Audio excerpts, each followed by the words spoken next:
Hi everyone, I hope you're all well. A few weeks ago, or maybe a couple of months ago now, I posted a video about my views on the Riothemus theory. That's the theory that Riothemus, a historical figure from 5th century Europe, was the origin of the tales of King Arthur conquering Western Europe in the Historia Regum Britanniae.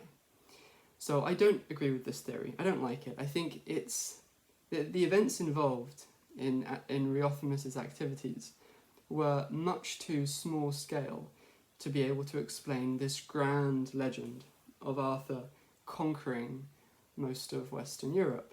I think the idea that came from Riothemus's one battle which he lost and during which he was an ally of the Romans, I think that doesn't make any sense at all. So what I think is that the origin of this legend about King Arthur has its roots in a historical usurpation of the Western Roman Empire. And there were many of those. Britain actually had a number of usurpers, people who declared themselves emperor and then, well, they became the de facto ruler of Britain, and in many cases they also took over parts of Gaul as well, just like Arthur. So I think any one of those would be a better candidate than Riothemus, because Riothemus, he didn't conquer Europe. In fact, he had no success at all in the part of his life that we know about, the part that's supposedly the origin of this legend of King Arthur. He had no success at all. So any one of those many individuals who really did become the de facto emperor of Britain and parts of Gaul, they would be a better candidate. But there is one in particular who I think, or whose activities I think originated this legend of Arthur conquering Europe, or much of Western Europe, I should say. So this book, this is the paperback version of my book. The original was released in 2019.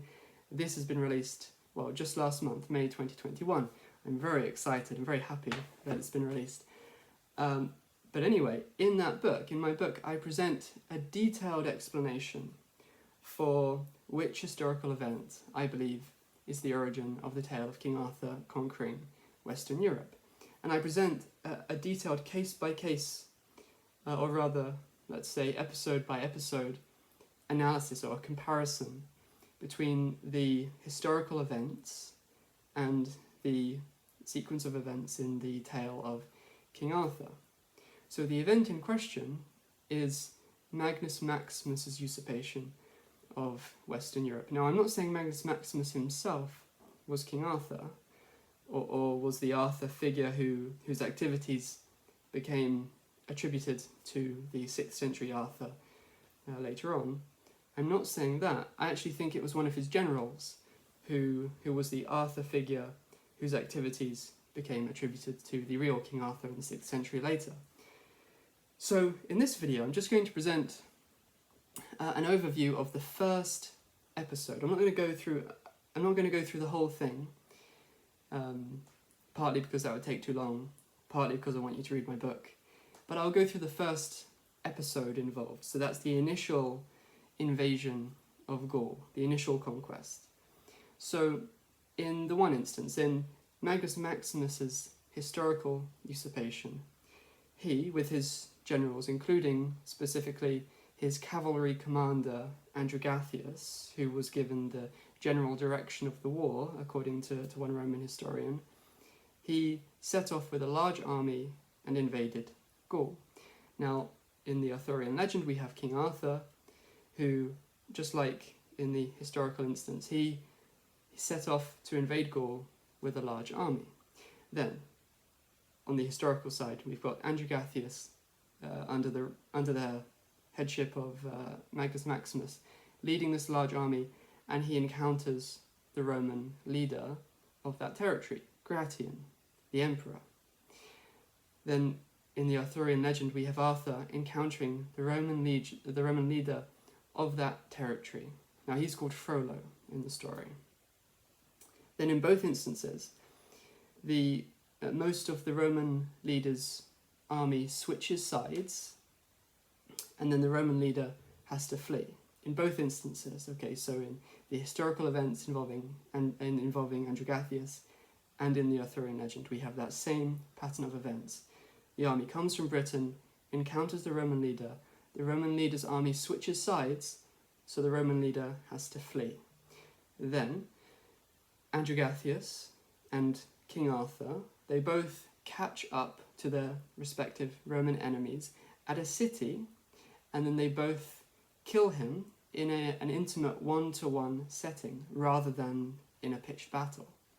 So that's the pattern of events involved in both the historical events of 383 involving Androgathius and the Arthurian legend. We have exactly the same sequence of events. And that's just the first episode in the account. So in my book I present a detailed comparison of the historical events with the legend for every episode, every part of the Arthurian legend, comparing it with the historical events involving Androgathius.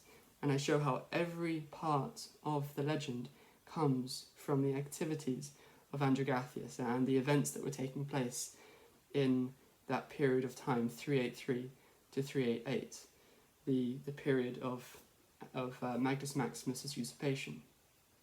And there are many minor details involved in these events which indicate very firmly that the legend of King Arthur does come from the historical events involved in Androgathius' activities, including even the names of some specific individuals, like the companions of Arthur or his enemies on the Roman side. The names of some of these individuals can be tied up with the historical individuals involved in the 4th century.